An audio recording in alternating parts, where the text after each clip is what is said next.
안녕하세요. 사연 읽어주는 남예입니다. 오늘도 와주셔서 감사합니다. 구독과 좋아요 부탁드리며 오늘의 사연 바로 시작하겠습니다. 저는 아버지에게서 회사를 물려받아 중소기업을 운영하고 있습니다. 남들이 볼 땐 제가 유능한 사업가처럼 보이는지 대단하다고들 하는데 사실 제 속은 아주 시커멓게 타버리고 정신도 온전하진 않은 것 같아요. 매주 한 번씩 정신과에 들러 1시간씩 상담을 받고 오곤 합니다. 의사 선생님이 제게 그러더라고요. 그런 일을 겪으면 누구나 정신적 충격을 받을 거라고요. 차마 제 주변 사람들에게조차 말할 수 없었던 이야기를 익명을 무기로 사연을 보내봅니다. 이곳에 털어놓고서 제 속이 좀 후련해졌으면 좋겠네요. 어렸을 때부터 저희 부모님은 사이가 별로 좋지 않았습니다. 두 분 다 사업을 하셨는데 집에서 늘 일 얘기를 하다가 다투시곤 하는 게 일상이었어요.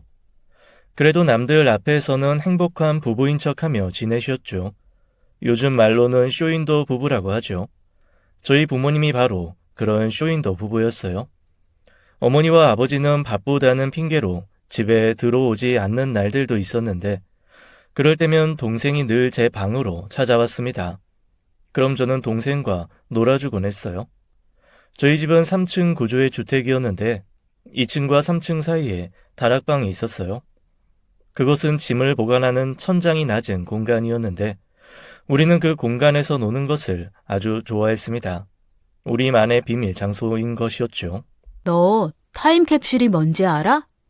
그게 뭐야? 여기 이 통 안에 물건을 넣고 땅속에 묻는 거야. 왜? 우리가 할아버지가 됐을 때 다시 찾아서 열어보려고. 지금 이 순간의 추억 같은 걸 여기에 넣어놨다가 나중에 꺼내보는 거야. 어때? 재밌겠지? 우리 같이 타임캡슐 만들래? 그래, 빨리 만들자, 형아. 그 다락방에서는 참 많은 일들을 했어요. 놀기도 하고 숨기도 하고 우리만의 비밀 공간이자 놀이터였죠. 저는 동생과 2살 차이라서 동생과 잘 놀곤 했습니다. 그건 고등학교에 진학해서도 마찬가지였어요. 동생은 나이에 맞지 않게 꽤나 순수했고 제가 하는 말이라면 곧잘 믿어서 저에게 자주 속기도 했죠. 놀리는 재미가 쏠쏠해서 자주 골탕을 먹이곤 했어요. 속고 나면 화낼 법도 한데 화 한 번 안 내는 착한 천성의 아이였어요. 제가 무슨 말만 하면 천진난만한 얼굴로 송곳니를 드러내며 웃던 동생 얼굴이 아직도 생생하게 기억납니다. 다만 지금은 2번 다시 볼 수 없는 미소라는 게 너무나 가슴 아프지만요. 제 동생은 제가 고등학교 3학년 때 세상을 떠났습니다. 병도 아니고 사고도 아니었어요. 그저 스스로의 선택이었죠. 언제나 해맑고 세상의 때가 덜 묻은 녀석이었는데 왜 갑작스럽게 세상을 등졌는지 그때는 정말 몰랐습니다. 전 동생의 죽음으로 충격을 크게 받았어요. 그래서 한동안 학교에 나가지도 못했습니다. 부모님은 제가 걱정이 되셨는지 급하게 유학을 알아보셨고 동생이 세상을 떠난 지 한 달 만에 저는 유학을 보내셨어요. 그때는 정말 바보같이 아무것도 몰랐어요. 부모님이 그렇게 급하게 저를 유학 보낸 진짜 이유를 말이죠. 그저 제가 힘들어하고 부모님도 그 상황이 너무 괴로워서 새로운 환경을 만들어준 거라고 철석같이 믿고 있었어요. 저는 유학 생활에 잘 적응하지 못했습니다. 정신적 충격이 남아있던 상태여서 말 한마디 통하지 않는 환경에 아는 사람 한 명 없는 낯선 곳에서 주는 불안감이 저를 다른 의미로 힘들게 했거든요. 제가 중도에 유학을 포기하고 집으로 돌아가고 싶다고 했지만 부모님은 조금만 더 견뎌보라고 하셨어요. 성일아, 너도 많이 힘들겠지만 엄마 아빠도 정말 많이 힘들어. 아직 여기 정리가 안 됐으니까 너까지 신경 쓰게 하지 말아줬으면 좋겠다. 엄마가 부탁할게. 너무 힘든 날엔 아버지께 연락을 드렸어요. 아빠, 문일이가 도대체 왜 그랬는지 모르겠어요. 원래부터 심성이 굳지 못한 애였어. 삶에 대한 의지도 없는 못난 놈. 너는 절대로 문일이처럼 살지 마라. 무슨 일이 있어도 남자는 마음이 강해야 돼. 그리고 이런 얘기 꺼내려면 앞으로 전화하지 말거라.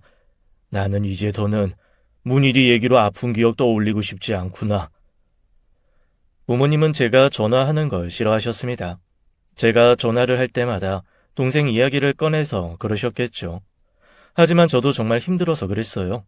사랑하는 동생을 잃은 상실감과 공허함을 부모님과 나누고 싶었나 봐요. 저와 같은 충격과 고통을 겪은 사람들이니까요. 부모님이 아니어도 누군가라도 제 얘기를 들어주길 바랬던 때였어요. 하지만 그 당시 제 옆에는 아무도 없었습니다. 부모님과 전화 통화하는 시간이 점점 짧아지더니 나중에는 전화를 거는 횟수도 급격히 줄었습니다. 저는 저를 돌봐주지 않는 부모님에게 더 이상 매달리지 않았어요. 우는 아기를 달래주지 않으면 결국 울지 않는 아기가 되는 것처럼 저는 더 이상 부모님을 찾지 않았죠. 그리고 제 삶에 충실히 살려고 노력했어요. 제가 할 수 있는 건 오로지 그것뿐이었습니다. 동생의 충격적인 죽음으로부터 벗어나려고 일상생활에 집중하려고 애를 썼어요. 고등학교 과정을 간신히 마치고 저는 대학 입시 준비를 했습니다. 2년 만에 4년제 대학에 입학할 수 있었어요. 공부만 하며 대학 생활을 마치고 나니 번듯한 회사에 입사도 하게 되었습니다. 회사 근처로 이사를 가면서 새로운 이웃들도 만나게 되었죠. 이웃의 소개로 교회를 다니게 되었는데 그곳에서 한 여자를 만나게 되었습니다. 저와 같은 한국인의 너무나 매력적인 사람이었어요. 이상할이 많지 그 여자에게 끌렸던 저는 무작정 말을 걸었습니다. 저는 고3 때 미국에 왔고 땡땡 대학교 졸업하고 땡땡 회사 다니고 있어요. 한국 나이로 26이고요. 저는 이소영이에요. 이름이. 이름. 저 강성일이에요. 이름부터 말했어 했는데 깜빡했네요. 그게 그녀와 제 인연의 시작이었습니다. 제가 조심스럽게 다가가자 그 여자도 싫지 않은 눈치였어요. 우리는 이상하리 많지 서로에게 끌렸습니다. 서로의 마음을 확인한 순간 급속도로 가까워졌고 서로 미친 듯이 사랑했습니다. 미혼모였던 그녀와 결혼을 결심할 만큼요. 여자친구는 28 나이에 8살짜리 아이를 키우고 있었어요. 아이를 낳은 순간부터 지금까지 혼자서 키워왔다고 했습니다. 그녀와 사이가 깊어졌을 때 아이에 대해서 자세히 물을 수 있었어요. 민재가 8살이니까 자기가 20살 때 생긴 거네. 응. 아기 아빠는 누구야? 누구면 뭐하게. 어차피 내가 임신한 거 알고 도망간 사람이야. 성일 씨, 나 성일 씨 많이 사랑하지만 솔직히 민재랑 관련해서 이런저런 거 묻는 건 좀 불편해. 미안. 그래도 나 이 얘기는 해야겠어. 무슨 얘기? 이번엔 또 뭔데? 이제부터 내가 민재 아빠가 돼줄게. 우리 결혼하자. 제 말에 여자친구는 놀란 눈치였어요. 제 마음이 결코 가볍지 않음을 여자친구도 느꼈나 봅니다. 힘든 타지 생활에서 제 아픔을 위로해준 여자친구였기에 저도 여자친구의 아픔을 감싸주고 싶었어요. 그리고 그뿐만은 아니었습니다. 저는 민재를 보면 제 죽은 동생이 떠올랐어요. 민재에게서 제 동생과의 사이처럼 말로 설명할 수 없는 유대감을 느끼곤 했습니다. 민재와 함께 놀아줄 때면 저와 어린 시절을 보냈던 동생이 자주 떠올랐어요. 그래서 더 민재에게 애틋했고 잘 대해주었죠. 소영이와 사귀면서 저는 제 과거 이야기를 한 적이 있었어요. 갑작스러운 동생의 죽음으로 제가 얼마나 힘들었는지요. 여자친구는 제 이야기를 묵묵히 들어주었습니다. 성일 씨가 얼마나 힘들었을지 말 안 해도 알 것 같아. 나도 알거든, 그 심정. 여자친구의 표정은 아련해지면서 더 이상의 말은 아끼더군요. 민재 아빠의 이야기일 수도 있겠다고 속으로 생각했습니다. 단순히 제 추측이었어요. 여자친구는 아이 아빠에 대한 이야기를 극도로 피했거든요. 그저 아기를 낳자마자 도망가 버렸다는 이야기만 해주었어요. 저도 굳이 과거를 들춰서 여자친구 마음을 상하게 하고 싶지 않았습니다. 과거는 과거일 뿐이고 제게는 지금 이 순간 현재가 가장 중요하니까요. 저는 여자친구의 아들도 제 자식으로 받아들일 준비가 되어 있었어요. 그래서 여자친구에게 이렇게 말했습니다. 우리 한국에 가서 결혼식 올리고 혼인신고할 때 아기도 내 호적에 올리자. 당신은 내 인생에서 만난 사람들 중에 가장 마음이 따뜻한 사람이야. 무슨 일이 있어도 늘 당신 곁에 있을게. 우리는 미래를 약속하며 앞으로의 인생 계획을 세워나가고 있었어요. 그러던 중 병역 통지서가 날아왔습니다. 더 이상의 병역 의무를 미룰 수가 없는 상태가 되어 저는 한국으로 들어가야 했어요. 소영아, 우리 같이 한국 가자. 내가 군대 가 있는 동안 기다려줘. 나 제대하면 우리 바로 결혼식 올리자. 저는 소영이가 당연히 제 말을 따라줄 거라 생각했는데 소영이는 제 제안을 거절하더군요. 미안해. 지금 미국에서 자리 잡은 지 얼마 되지도 않았고 이대로 한국에 돌아가고 싶지 않아. 아이 교육 문제도 있고. 어차피 자기 군대에 들어가면 자주 보지 못하는 건 똑같으니까 그냥 미국에서 기다리고 있을게. 우리 결혼하고 나서도 미국에서 살 텐데 나도 여기서 자리 잘 잡아놔야지. 소영이 말도 틀린 말은 아니었어요. 미국에서 살다가 한국으로 갔다가 다시 2년 후에 미국으로 돌아올 생각을 하니 이사며 몸이며 번거롭긴 했죠. 저는 알겠다고 하고 군대에 입대했습니다. 그때는 몰랐어요. 소영이가 한국에 돌아가지 않겠다고 한 진짜 이유를 말이죠. 우리 두 사람이 어떻게 만난 인연인지 알았더라면 제가 감히 그녀에게 다가갈 수 있었을까 지금도 가끔 생각해봅니다. 소영이는 제게 매주 편지를 보내왔어요. 정말 한 주도 쉬지 않고 편지가 올 때면 이 여자가 내 여자친구라는 게 행복했죠. 비록 서로 만나지는 못하지만 소영이가 저를 사랑하고 있다는 마음을 느낄 수 있었어요. 휴가 때는 부모님 집에서 지내게 되었습니다. 제가 미국에 있는 동안 부모님은 따로 살고 계셨어요. 아버지는 원래 살던 집에 계셨고 엄마는 따로 아파트를 구해 나가셨더라고요. 그래서 며칠은 엄마 집에, 며칠은 아빠 집에서 지내곤 했어요. 아빠랑은 이혼 안 하세요? 뭐? 이혼이라니? 두 분 별거 하시잖아요. 그저 우리 두 사람은 라이프 스타일이 달라서 따로 지내는 것뿐이지 이혼은 생각해 본 적 없어. 그럼 두 분이 사이는 좋으세요? 우린 서로에게 꼭 필요한 사업 파트너야. 사이가 좋고 나쁠 것도 없어. 외국에 10년쯤 있었지만 가끔 보면 어머니 아버지 자유분방함은 제 상상을 뛰어넘네요. 외국에서도 이런 경우 드물어요. 너 잔소리할 거면 네 아빠 집으로 가. 아빠도 엄마와 다르지 않았어요. 정말 똑같이 말씀하시더군요. 서로의 이득을 위해 결혼 생활을 유지하는 두 분을 보고 있자니 소영이에게 부모님을 소개해 주는 게 꺼려질 정도였어요. 군대에 있는 2년 동안 소영이는 2번이나 제 면회를 와주었습니다. 비행기 값이 만만치 않을 텐데 저를 위해 와준 거였죠. 저는 하루빨리 제대해서 소영이와 결혼하고 싶은 마음뿐이었어요. 그 소망 하나로 군 생활을 버텨냈습니다. 그리고 제대할 날이 머지 않았을 때였어요. 제대를 앞둔 어느 날 아버지가 병원에 입원했다는 소식을 듣게 되었습니다. 아버지가 뇌 동맥류 질환을 앓고 있었는데 그게 파열되어 수술했다는 거였죠. 내 머리에 시한폭탄이 들어있었다는구나. 이번에 운이 좋았지만 앞으로는 장담 못한다더구나. 아무래도 성일이 네가 내 사업을 맡아서 해줘야겠다. 군대 제대하고 집으로 들어와서 아버지 사업 배워나갈 생각해. 아버지가 계속 병원 생활을 하는 바람에 전 군대 제대 후 본가로 들어가게 되었습니다. 그리고 아버지 회사에 출근해서 아버지가 지시하는 일들을 처리해야 했어요. 제대하자마자 소영이를 만나고 싶었는데 그럴 수가 없었습니다. 아버지가 맡은 업무를 대신 소화해 내는 데만 해도 하루가 모자랄 지경이었어요. 소영이는 제 상황을 이해해 주면서도 일이 마무리되면 제게 꼭 돌아오라고 했습니다. 2달 만에 회사 상황은 안정적으로 흘러갔고 저는 아버지께 결혼할 여자가 있다고 이야기했어요. 아버지는 듣던 중 반가운 소리라며 하루빨리 결혼해서 한국에 정착하고 회사를 물려받으라고 하셨죠. 근데 아버지, 저는 회사 물려받을 생각 없어요. 저 그 사람이랑 미국에서 살 거예요. 말 같지도 않은 소리 말고 가업 이을 생각이나 해. 미국에 공부하러 가라고 보냈지 거기서 살림 차리라고 보낸 적 없다.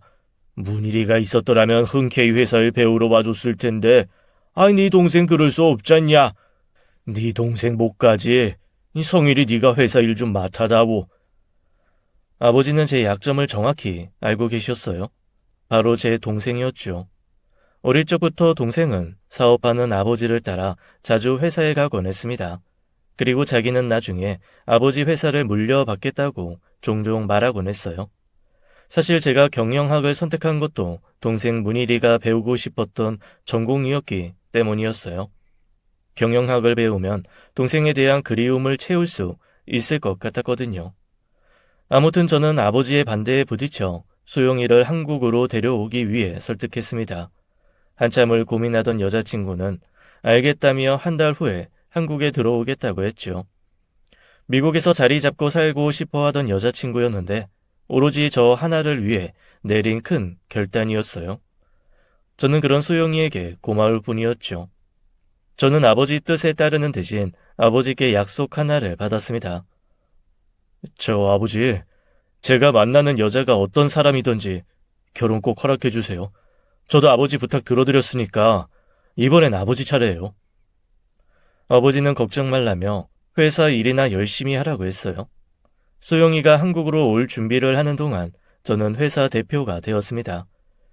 미국에서 경영학 전공한 보람이 있네. 아주 잘 어울린다. 앞으로 회사 더 크게 키워봐. 엄마는 제가 회사 대표가 되었다는 소식에 누구보다 기뻐하셨어요. 이제 엄마랑 네가 사업 파트너가 됐네. 앞으로 잘 부탁해. 저는 어머니께 결혼할 여자 이야기를 꺼냈고 어머니는 예비 며느리가 누군지 너무 궁금하다며 입국하는 대로 인사하러 오라고 했습니다. 한 달 후 소영이와 민재가 한국으로 들어왔어요. 제가 사는 오피스텔에 짐을 풀고 잠시 거처하기로 했죠. 저는 소영이가 미혼모라는 사실을 말하지 못한 채 부모님과의 첫 인사 자리를 마련했습니다. 말로 들으시는 것보다 직접 보고 얘기하시는 게 낫겠다고 생각했거든요.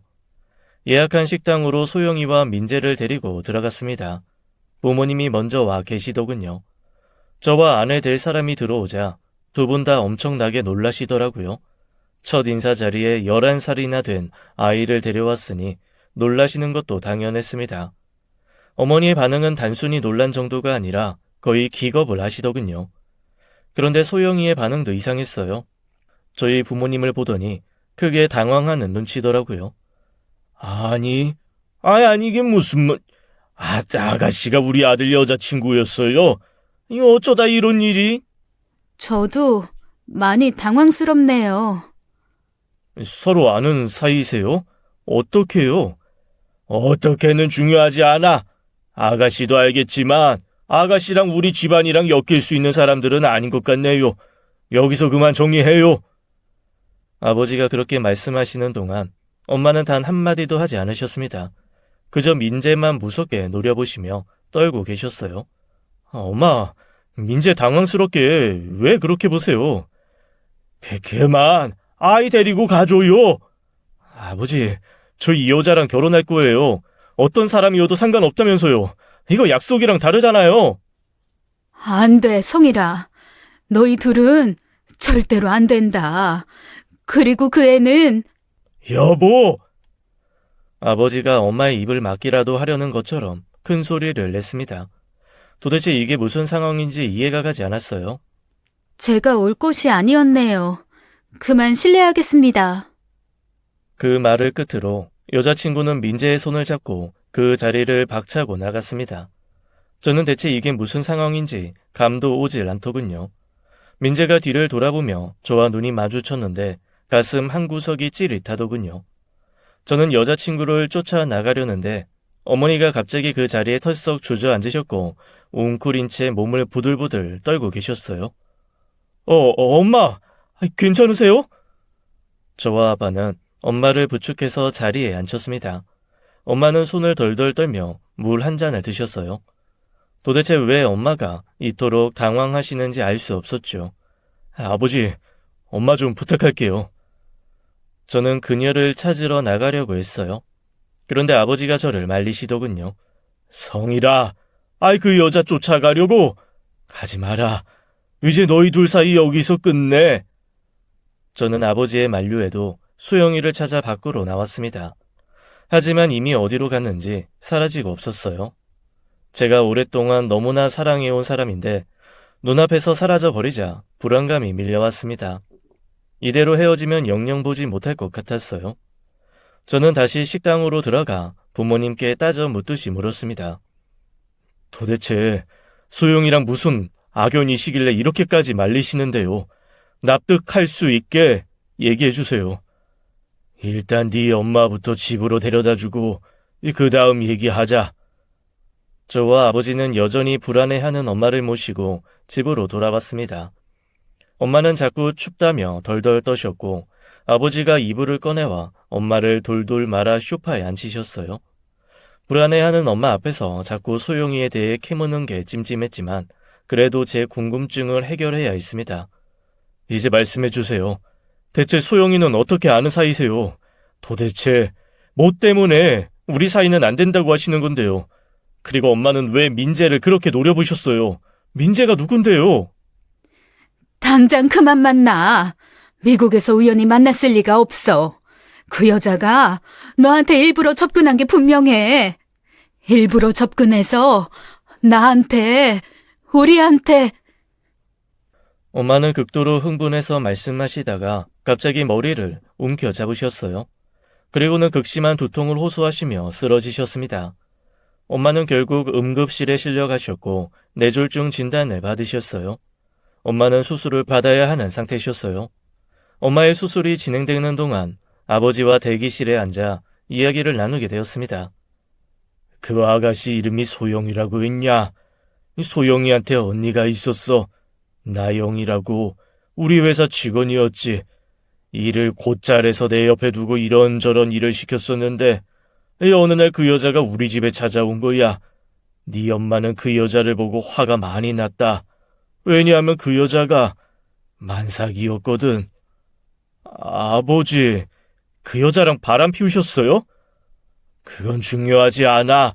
그 여자가 그걸로 날 협박했다는 게 문제지. 그런데 더 큰 문제는 나영이가 뒷걸음질 치다가 실수로 2층 난간에서 떨어졌다는 거야. 우리는 눈앞에서 사람이 추락해서 죽는 걸 목격하게 됐다. 네 엄마는 그 일로 충격을 많이 받았고 나도 그날 일을 생각하면 지금도 소름이 돋을 정도니 네 엄마는 어떻겠냐? 듣고도 믿어지지 않는 이야기였습니다. 우리 집에서 사람이 죽었었다니 저는 그 집에 살면서도 정말 몰랐었어요. 아마도 제가 고2 말에 학원 캠프를 간 적이 있는데 그때 사건이 일어난 것 같았죠. 생각해보니 캠프를 다녀온 후에 경찰들이 집에 가끔 찾아오는 걸 보긴 했었습니다. 부모님께 여쭤봤는데 사업 때문에 문제가 있어서 온 거라고 해서 그런 건 줄로만 알았어요. 부모님이 철저히 제게 숨겼던 거죠. 그 이후로 부모님은 경찰서에 왔다 갔다 조사를 받으러 다니셨고 얼마 후 아무 일 없다는 듯이 지내셨습니다. 그렇게 그 일은 까마득하게 잊혀졌어요. 왜냐하면 그 후에 제 동생이 갑작스럽게 세상을 떠났으니까요. 아버지의 이야기를 모두 듣고 나니 엄마가 왜 그토록 민재를 무섭게 노려보았는지 알겠더군요. 엄마는 민재가 아버지가 바람 피워서 낳은 자식이라고 생각하는 거였어요. 그 말이 사실이라면 민재는 제 이복 형제가 되는 셈이었죠. 그런데 저는 이해가 가지 않았습니다. 분명히 소영이는 민재가 자기가 낳은 아이라고 했거든요. 20살에 낳았고 민재의 아빠 되는 사람은 도망을 갔다고요. 저는 아버지께 물었어요. 민재가 혹시 아버지 아들이에요? 그렇게 묻자 아버지가 눈이 동그랗게 커지며 소리를 버럭 지르셨어요. 그건 아버지가 궁지에 몰릴 때면 하는 행동이었죠. 그 여자는 문란한 애였어. 그 여자랑 뒹군 남자가 한둘이 아닐 거다. 당연히 내 자식일 리도 없어. 그럼 확인해보면 되겠네요. 친자 검사 해보시면 되잖아요. 네 엄마 쓰러진 거 보고도 너 그딴 소리가 나오냐? 얼마나 더 네 엄마를 괴롭히려고 그래? 너희 둘은 악연이야. 당장 둘 사이 정리해. 이제 와서 내 눈앞에 나타난 거 보면 분명 뭔가 의도가 있는 거다. 예전에 걔 언니도 똑같았어. 갑자기 나타나서 협박이나 하고 동생이란 애도 그 언니를 닮은 게 분명해. 소영이 언니가 어떤 사람인지 모르겠지만 소영이는 이상한 사람 아니에요. 저랑 만난 것도 정말 우연이었다고요. 절대로 일부러 접근했을 리가 없어요. 사람 홀리는 게 그 자매들 특기인가 보다. 너도 이미 그 여자한테 넘어가서 그 여자 편만 들고 있지 않냐? 아무리 생각해도 꺼림직해. 당장 그만 만나! 아버지의 성난 말에도 저는 소영이를 그만 만나야겠다는 생각이 전혀 들지 않았어요. 과거의 악연으로 얽히긴 했지만 그게 소영이 잘못은 아니라고 생각했으니까요. 이런 것 때문에 우리 둘 사이가 헤어져야 한다면 저는 부모님과 소영이 둘 중에 한쪽을 택해야 할 수도 있겠구나 하는 생각이 들었습니다. 수술이 무사히 끝나고 집에 가보니 소영이의 짐은 모두 사라진 후였어요. 경비 아저씨께 물으니 급하게 용달이 와서 짐을 다 실어 갔다고 했죠. 엄마가 병원에 계시는 동안 저는 소영이를 백방으로 찾아보았어요. 하지만 연락도 되지 않고 어디에도 보이질 않으니 미칠 것 같더군요. 일단 만나서 얘기라도 해보고 싶은 심정이었는데 그조차 못하니 속이 시커멓게 타들어갔어요. 그러던 중 소영이에게서 문자 한 통이 왔습니다. 생각할 시간이 필요해. 당분간 찾지 말아줘. 민재를 위해서라도 그게 좋을 것 같아. 그 문자가 저를 더 미치게 만들더군요. 애가 탔어요. 이대로 소영이가 사라져 버릴까봐요. 결국 저는 사설 탐정 업체에 사람을 찾아달라고 의뢰를 했습니다. 2주간의 시간이 흐르고 저는 주소 하나를 얻을 수 있었어요. 사설 탐정 직원이 제게 사진 몇 장을 내밀며 말했습니다. 이 여자 맞죠? 지금 거주하는 곳 주소 확인됐어요. 주소는 문자로 찍어드릴게요. 그리고 직원은 잠시 뜸을 들이더군요. 네, 말씀하세요. 뭐 또 알아내신 게 있으신가요? 아닙니다. 그런데 이 여자분이 결혼할 예비 신부라고 말씀하셨던 걸로 아는데 제 기억이 맞나요? 예, 맞습니다. 저랑 결혼하기로 했는데 아이랑 갑자기 사라져서. 그럼 이분 찾고 나면 결혼하시겠네요? 네, 그렇죠. 탐정은 저를 의아하다는 표정으로 바라보더니 이내 고개를 끄덕이더군요. 네, 그럼 전 이만. 더 부탁하실 일 있으시면 연락 주세요. 사람 뒷조사라든가 과거라든지 그런 거요.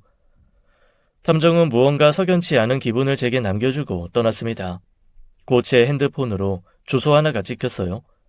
그 주소지로 찾아가자 코너에 있는 어느 식당이었습니다. 1층에는 식당이 있고 2층에는 가정집이 있는 구조였어요. 저는 심호흡을 하고 2층으로 올라갔어요. 어떻게 소영이를 설득해서 데려올지 고민이었습니다. 이곳에 오기 전에 반지를 하나 샀어요. 그 반지를 끼워주고 저는 부모님을 대신 소영이를 선택할 생각이었죠. 고3 때 유학 보내져서 외롭게 살아온 저였어요. 나를 외국에 버리듯이 보낸 부모님보다 제 아픔과 긴 공백을 채워준 그 사람이 제게 더 소중하다는 생각했습니다. 차라리 모든 짐을 내려놓고 한국을 떠나자는 게 제 마음의 결정이었죠. 그렇게 한다면 소영이도 저를 받아줄 거라 생각했어요. 2층 계단을 올라가서 문 앞에 섰습니다. 떨리는 마음으로 초인종을 눌렀어요. 그런데 아무도 없는지 문이 열리지 않았죠. 저는 몇 번 더 초인종을 누르며 소영이를 불렀습니다.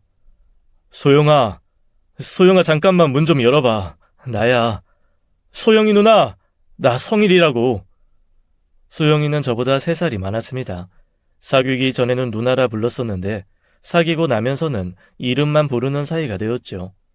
제가 문을 두드려대자 안에서 인기척이 들렸어요. 그리고 잠시 후 문이 열리며 누군가 얼굴을 빼꼼 내밀었습니다. 민재였어요. 아저씨, 엄마 여기 없어요. 민재야, 엄마 어디 갔어? 방금 전에 아저씨네 아빠가 찾아와서 데리고 나갔어요. 그런데 그 할아버지 화가 많이 나 있었어요. 엄마 걱정되니까 아저씨가 엄마 좀 데려와줘요.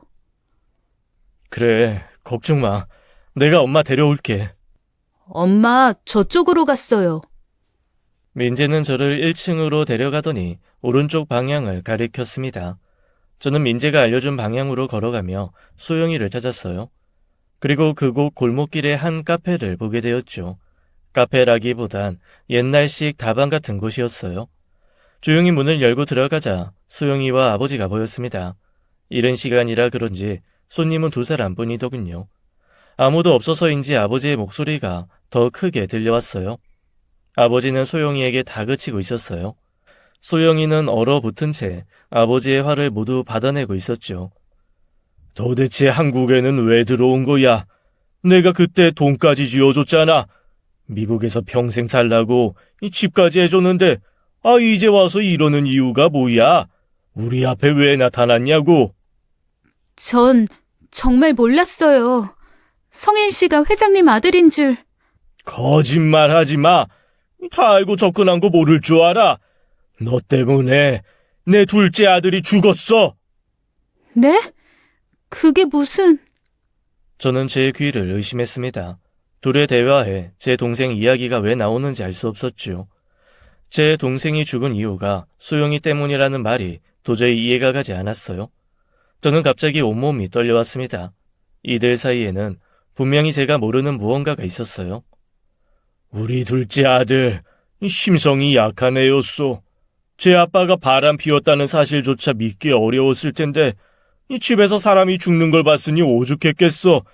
그런 애한테 찾아와서 네 언니 죽은 게 진짜 자살 맞냐고 다그쳐 부르니 그 어린 게 견디기 힘들었겠지. 너만 아니었어도 우리 둘째 그렇게 갈려서가 아니었어. 아버지는 감정이 격해져 있었어요. 소영이는 그런 아버지를 보며 어쩔 줄을 몰라 하는 모습이었죠. 저는 둘 사이에 어느 틈에 끼어들어야 할지 몰라 그저 우두커니 입구에 서 있었습니다. 일부러 그런 건 아니에요. 둘째 아드님 일은 정말 죄송해요. 저는 그냥 언니가 그랬을 리가 없으니까.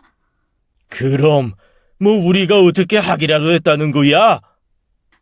언니는 절대로 스스로 그런 짓을 할 사람이 아니에요. 업소에서 일하는 걸 불쌍해서 회사에 취직시켜줬더니 이 은혜를 원수로 갚아. 너도 똑같다. 내가 너랑 네 언니가 낳고 간 자식 먹고 살라고 돈까지 줬는데 이렇게 내 뒤통수를 쳐. 양심이라는 게 있으면 당장 꺼져. 내 둘째 아들 잡아먹은 년이 아내 큰아들까지 잡아먹는 꼴 나는 못 본다. 저는 제 동생 이야기에 두 사람에게로 다가갔습니다. 다리에 힘이 풀려 당장이라도 주저앉을 것 같았어요. 아버지, 그게 사실이에요? 소영이 때문에 문일이가 죽었다는 거요. 아니, 네가 여기 어떻게... 이소영, 네가 말해봐. 내 동생한테 어떻게 했길래 내 동생이 죽어? 성일 씨, 난 정말 몰랐어. 당신 동생한테 그저 궁금한 걸 물어본 것뿐이야.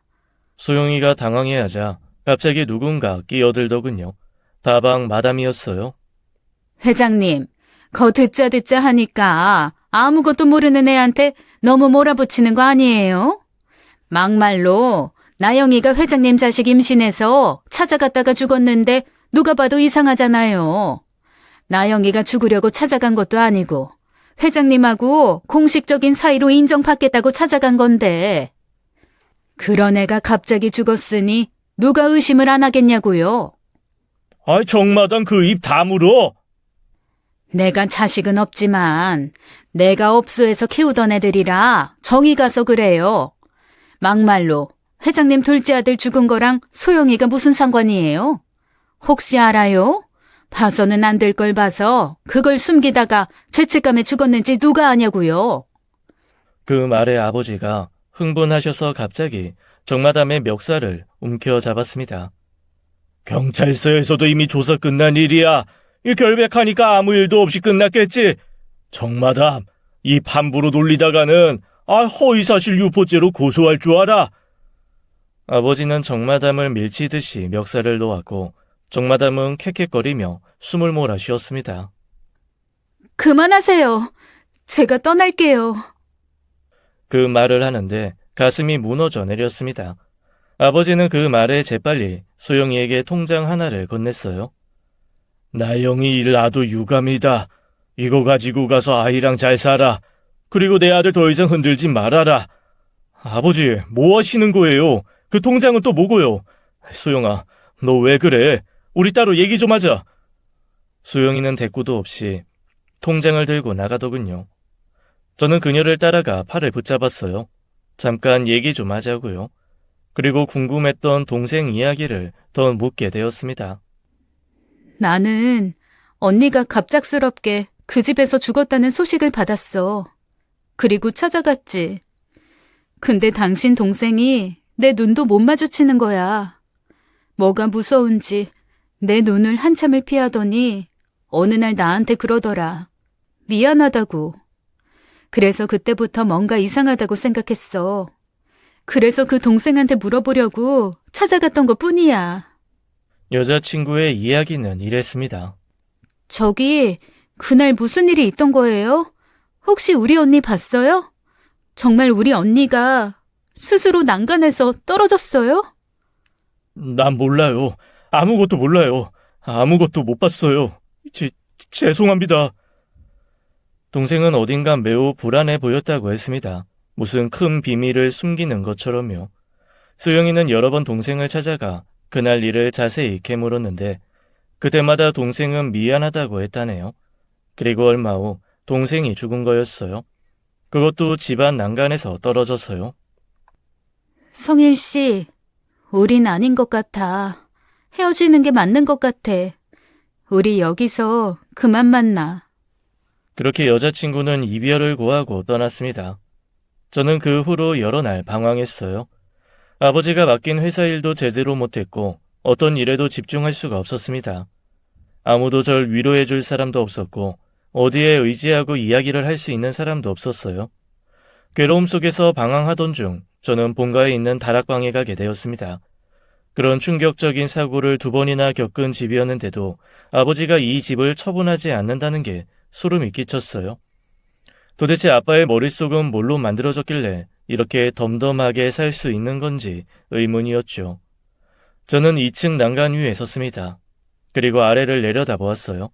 아주 높진 않지만 그렇다고 낮지도 않았습니다. 이곳에서 거꾸로 떨어진다면 절대로 생명을 건질 수 없을 만한 높이기는 했어요. 그곳에 서서 수영이가 누나라는 사람과 제 동생이 겪었을 일을 떠올려 보았습니다. 너무 괴로웠어요. 한숨을 쉬다가 눈앞에 다락방에 붙은 작은 창문이 보였습니다. 저는 다락방으로 가보았어요. 아주 작고 좁은 공간에 그동안 동생과 제가 만들어 놓은 추억들이 가득 놓여 있었습니다. 부모님은 결코 오지 않던 공간인 다락방에는 여전히 동생의 흔적이 남아 있었어요. 동생이 죽은 후에도 이 공간에 남아있던 동생의 물건들은 정리되지 않은 채였죠. 다락방에 올라가 창문을 바라보니 우리 집 거실 풍경이 훤히 보였습니다. 그리고 2층 난간이 살짝 아래로 내려다 보였는데 눈물이 났어요. 아무리 그래도 전 동생이 이해가 가질 않았습니다. 아버지가 바람피웠다는 사실만으로, 우리 집에서 사람이 죽었다는 사실만으로 왜 아무 상관도 없는 동생이 죽어야 했는지 말이에요. 저는 동생과 자주 놀던 다락방의 물건들을 조심스레 하나씩 만져보았어요. 그러다 아주 구석에서 타임캡슐이라며 깊숙이 넣어두었던 깡통 상자가 떠올랐습니다. 갑자기 그 속에 무엇을 넣어놨을지 궁금하더군요. 세월이 흐를 대로 흘러서인지 잘 기억이 나질 않았어요. 제가 넣은 물건들은 기억이 어렴풋이 나는데 동생이 넣은 물건은 전혀 떠오르지 않았죠. 그 상자를 꺼내 먼지를 털어내고 뚜껑을 열었습니다. 배트맨 피규어와 팽이가 나오더군요. 그제야 좀 기억이 떠올랐어요. 동생이 넣은 것들이었습니다.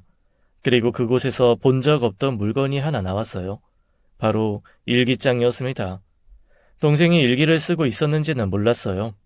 사내 녀석이 얼마나 글씨도 동글동글 예쁘게 썼는지 누가 보면 여자가 쓴 글씨인 줄 알겠더군요.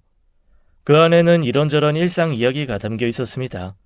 한 장 한 장 넘겨가다가 저는 그 안에서 믿기 힘든 글을 보게 되었어요. 그날의 충격적인 진실과 마주하게 되었고 저는 그 다락방에서 몸을 움직일 수조차 없었습니다. 입을 틀어막고 눈물만 뚝뚝 흘렸어요. 왜 동생이 그토록 힘들어했는지, 무슨 고통 때문에 생을 마감하려고 했는지 그 일기장이 모두 적나라하게 써있더군요. 그 일기장을 보고 나니 제가 왜 소영이와 이어질 수 없는지도 명백하게 알 수 있었습니다. 저는 그 일기장을 가지고 집을 나왔습니다. 그리고 동생이 있는 납골당에 찾아갔어요. 그곳에서 한동안 서서 어떻게 해야 할지 고민하고 또 고민했습니다. 이대로 아무것도 모르는 척 살아갈 것인지 아니면 모든 비밀을 폭로할 것인지 말이에요. 저만 입 다물면 모든 비밀은 이대로 묻히는 거였어요. 저는 일생일대의 고민 끝에 소영이에게 전화를 걸었습니다. 전화를 받지 않더군요. 그래서 문자를 남겼습니다. 소영아, 나영씨 모셔진 납골당으로 와. 당신이 꼭 알아야 할 진실을 알려줄게. 문자를 보내자마자 문자 알림 소리가 들렸어요.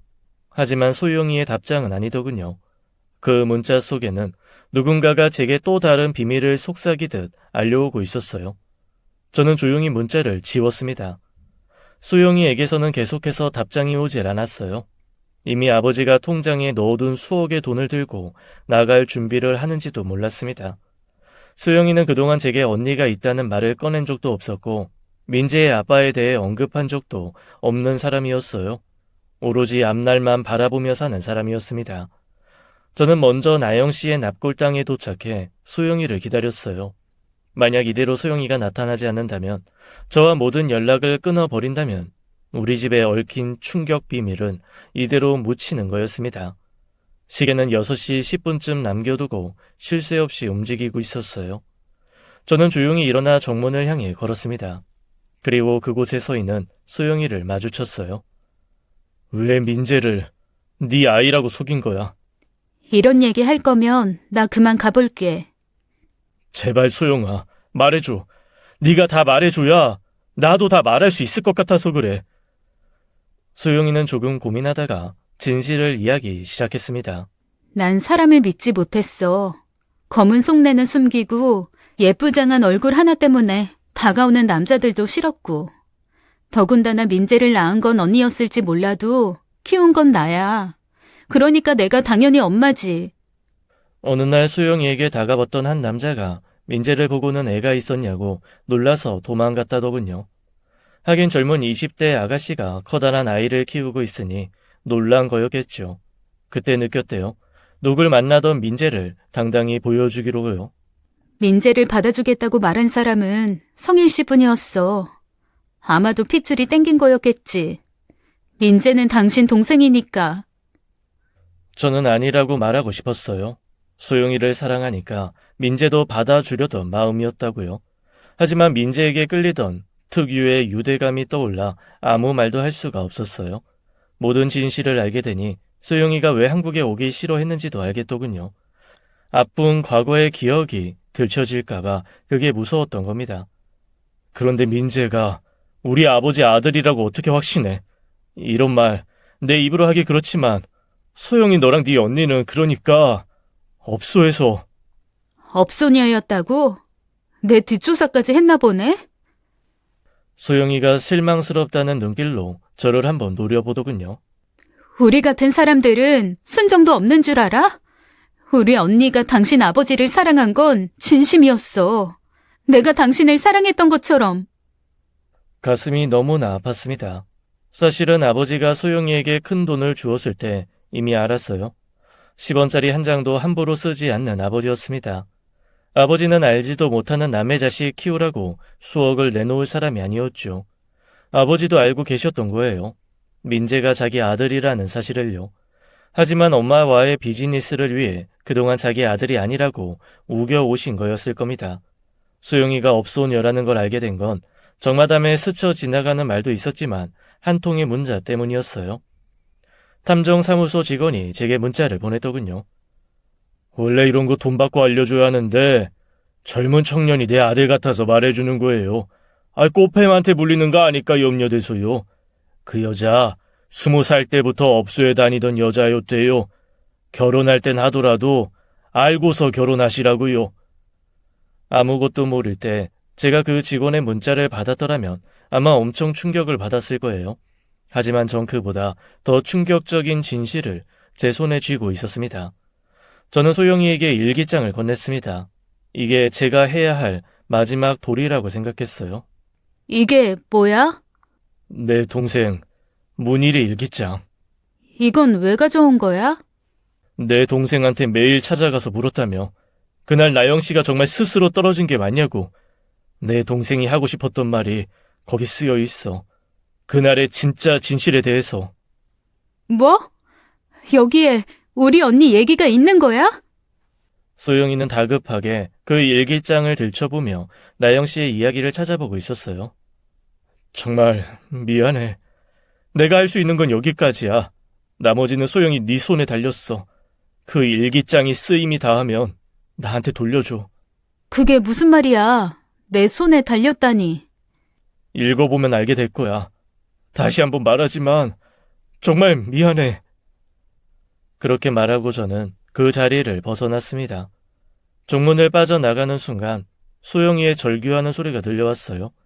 충격을 받은 듯 계속해서 언니를 부르며 오열하는 소리가 들렸습니다. 그 울부짖음 소리에 발길이 잠시 멈춰졌지만 저는 계속해서 걸어갔어요. 제 눈에서도 눈물이 흐르고 있었어요. 다음 날 아버지로부터 연락이 왔습니다. 오늘 네 엄마 의식 돌아왔다. 그런데 상태가 좋지는 않네. 수술 후 깨어나고 있지 못했던 엄마가 의식을 차리셨다는 소식이었어요. 아버지 말에 병원에 찾아갔습니다. 1인실에 누워있는 엄마를 보는데 제가 알던 엄마 같지가 않았어요. 얼굴 반쪽이 일그러진 채 저를 바라보는데 왜 그 모습이 악마처럼 보였는지 모르겠습니다. 후유증으로 편마비가 왔던다. 말도 어눌해지고. 자업자득이네요. 결국 하늘도 엄마를 용서할 수가 없었나 봐요. 저는 아무도 듣지 못할 말을 마음속으로 떠들었습니다. 아버지, 엄마 잘 부탁드릴게요. 그리고 회사 일은 걱정 마세요. 제가 아버지 신경 안 쓰이시게 잘 운영해 볼게요. 너, 그 여자랑 끝난 거냐? 네, 나를 낳아준 부모님과 악연인 걸 알면서도 만날 만큼 제가 후레자식은 아니라서요. 저는 제 주머니 속에 들어있던 반지를 손으로 꾹 움켜쥐며 말했습니다. 가슴이 칼바람에 베인 것처럼 아팠어요. 그래, 잘 생각했다. 그 여자랑 못 헤어진다고 기를 쓰고 덤벼들까봐 걱정했는데 덕분에 한시름 났구나. 이제 각오는 있고 앞만 보고 살자. 그래야죠. 저는 고개를 끄덕이며 또 속으로 말했어요. 그래야죠. 안 그러면 제가 미칠지도 모르니까요. 아버지는 엄마에게 제가 그 여자랑 끝내기로 했다고 이야기를 전하며 이제 걱정 말고 빨리 나으라고 말했습니다. 두 분은 제가 보아온 중에 이렇게 사이가 좋았던 적이 있었나 싶을 정도였어요. 서로의 잘못을 덮기 위해 두 사람이 입을 맞추는 모습이 훤히 그려졌죠. 얼마 후 아버지는 간병인을 붙여 엄마를 돌보게 했고 아버지는 골프 치러 다니면서 일상을 되찾아가고 계셨어요. 아무렇지 않게 잘 먹고 잘 사는 아버지를 보자 구역질이 올라왔습니다. 아무리 내 아버지라지만 너무나 뻔뻔한 모습에 소름이 돋았어요. 내 부모가 너무나 징그럽게 느껴졌죠. 저는 부모님과 한 발자국 떨어져 회사 일에 집중했습니다. 아버지는 일만 하는 제 모습을 대견해 하는 눈치셨죠. 우리 성일이가 이제야 제대로 회사 오너 같네. 이대로만 쭉 열심히 해라. 뒤는 내가 다 봐주마. 그럴 일 없으실 거예요. 아버지는 아버지 앞가림이나 잘하세요.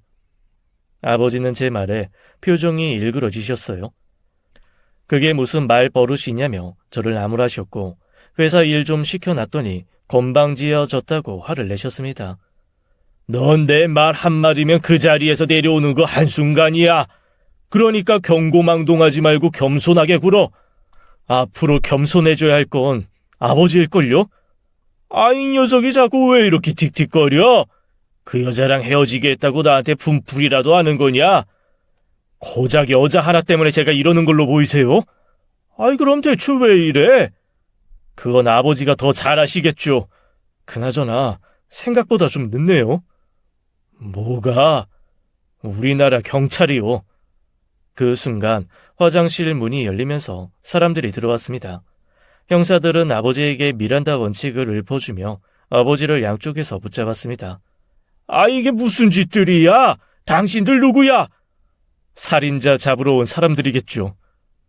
아버지는 놀란 눈으로 저를 쳐다보셨어요. 저는 그런 아버지의 눈을 피하지 않고 바라봤습니다. 아버지는 짧은 탄식을 내뱉으며 팔에 쥐고 있던 힘을 쭉 빼셨어요. 곧이어 경찰들이 아버지 손에 수갑을 차고 데리고 나갔습니다. 곧 어머니로부터 전화가 걸려오더군요. 어눌한 말투로 제게 말씀하셨어요. 성일아, 이 사람들이 나 잡아간다. 나 좀 도와줘. 어머니 못 도와드려서 죄송해요. 벌 다 받고 나오시면 그때 제가 어머니 모실게요. 저희 부모님은 그렇게 법원의 판결을 받게 되었어요. 아버지는 감옥에 들어가셨고 어머니는 몸을 회복하는 대로 감옥에 들어가게 되셨죠. 모든 게 인과응보였어요. 동생의 일기장에 적혀있는 진실은 이랬습니다. 동생이 다락방에 있을 때 한 여자가 집으로 찾아왔고 만삭에 몸을 한 여자가 엄마와 고성을 높이며 싸웠다고 했습니다. 아마도 그 만삭의 여자가 나영 씨였겠죠. 아버지는 그 여자와 부정한 관계였고 그 사실을 안 엄마가 극도로 흥분을 하며 나영 씨의 배를 손으로 찔렀다고 했습니다. 화가 난 나영 씨는 엄마의 뺨을 때렸고 엄마는 나영 씨를 난간으로 밀어붙였다고 했어요. 나영 씨가 아버지의 문란한 생활을 꼬집으며 반격을 하자 아버지도 화가 난 나머지 그 여자를 밀었다고 했죠. 그리고 두 사람의 손끝에 밀린 그 여자가 난간에서 떨어졌고 그걸 제 동생이 고스란히 목격하게 된 거였습니다. 그런데 그보다 더 최악인 건 제 동생에 대한 부모님의 태도였어요. 너만 입 다물면 아무 일도 없었던 거야. 너만 입 다물면 아무 일도 없었던 거라고. 그 말이 일기장 한 면을 가득 채우고 있었습니다. 아버지와 어머니의 말이었겠죠. 동생은 부모님께 자수할 걸 부탁했지만 부모님은 오히려 동생에게 헛것을 본 거라며 동생을 세뇌시켰더군요. 결국 괴로움을 견디지 못한 동생은 세상을 등진 거였어요. 그 모든 비밀이 들어있던 일기장이 소영이 손에 들어갔으니 경찰이 아버지와 어머니를 잡아간 거였습니다. 살인자지만 제 부모님이었어요. 저에게 정을 많이 준 사람들은 아니었지만 그럼에도 불구하고 제 부모였습니다. 저는 면회를 갔어요. 아버지는 제 얼굴을 똑바로 보지도 못하셨어요. 아무 말씀도 안 하고 바닥만 내려다보셨죠. 아버지, 저한테 할 말 있으세요? 미안하다. 누구한테요? 전부 다. 그렇게 말씀하시며 아버지는 울음이 터지셨어요. 그 말을 듣는데 저도 눈물이 흘렀습니다. 아버지와는 서로 아무 말도 없이 마주보고 앉아 있었어요. 저도 고개도 못 들고 바닥만 바라보는 아버지를 하염없이 바라보다 집으로 돌아왔습니다. 엄마를 뵈러 간 날은 아버지를 배웠을 때와는 완전히 다른 분위기더군요. 성일아, 엄마는 잘 지내고 있어. 우리 아들은 밥 잘 먹고 회사 잘 다니지? 근데 여기 병원 좀 이상한 것 같아. 1인실이 왜 이렇게 좁은지 몰라. 병원 옷도 너무 별로고. 엄마는 정신이 나가신 것 같았어요. 과거의 진실과 마주친 순간 충격으로부터 벗어나기 위해 머리가 저절로 그렇게 된 것 같았습니다. 엄마 편하자고 그렇게 정신 놓으시면 어떡해요. 그럼 나영 씨랑 억울하게 죽은 내 동생 문일이는 어쩌라고요? 얘가 무슨 소리 하는 거야? 문일이가 죽긴 왜 죽어? 걔 다락방에 있어.